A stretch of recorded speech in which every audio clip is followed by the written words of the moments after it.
Welcome back to the channel. Now, today we're going to get into why a 7-inch Daya must be in your tabla collection. It's really not very expensive, and overall it will really help your tabla journey and your hands to develop properly. Now, before I get into any of that, there are a few links in the description you should definitely check out. The first, a free community on Discord where we relax, we're lighthearted, we have fun.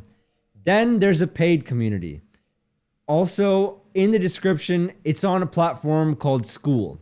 There is for people that want to pay for lessons, they don't want to be freeloaders, and they really want to focus and make their tabla playing better. So click the link in the description. Now, let's get into the reasons why you should have a 7-inch Daya. Let me just change screens briefly. All right. The first reason, and probably my favorite, since the skin is thicker, you have to play louder. You can't play the soft way you play on a maybe 5-inch E, high pitch E tabla. Those are the easiest to play. And in my opinion, they kind of ruin your hand if you play on them too long. This, for example, I'm playing trick, just trick, not trick, just trick.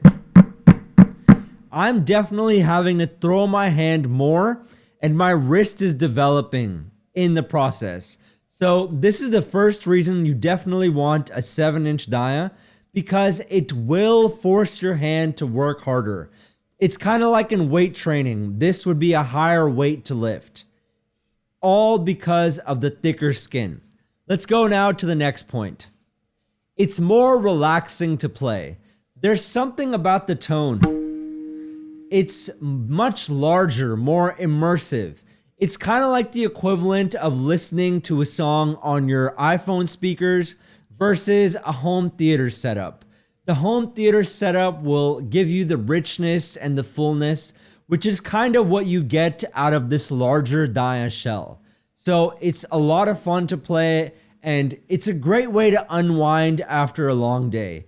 That sharp, high-pitched Daya is not always the best sounding, especially if you're in a room that's not well acoustically treated, but I won't get into that too much. Now, let's go to the next point.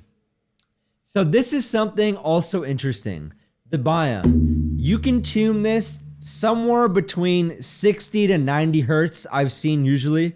And what you can do is, right now I have this Daya tuned at 150 hertz. I could tune this Baya to exactly 75. What this will give me is basically it'll all be in the same octave.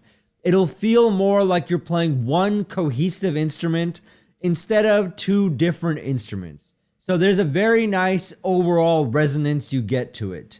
It's really quite a lot of fun. You can play just tintal, and you'll just love the sound of both the Baya and Daya coming together. Now, let's go to the final point, which is it trains adaptability. Now, for most of you, you should just get to practicing on whatever size tabla you have now, but there will be times that you're not playing on the tabla you usually play. Maybe you're at the temple, maybe you're at some uncle or auntie's house, and you have to play something.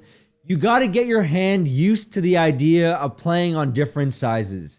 You'll be surprised. All the practice you do will have to be adapted once you change sizes. This may seem obvious, but for those that have been playing, let's say on a 5.5-inch tabla for a long time, it definitely takes some time to change and adapt to this larger size. So there you have it. Those are a few reasons why you should definitely have a 7-inch Daya in your collection. Overall, you'll just have a lot more fun with your tabla playing. Thank you.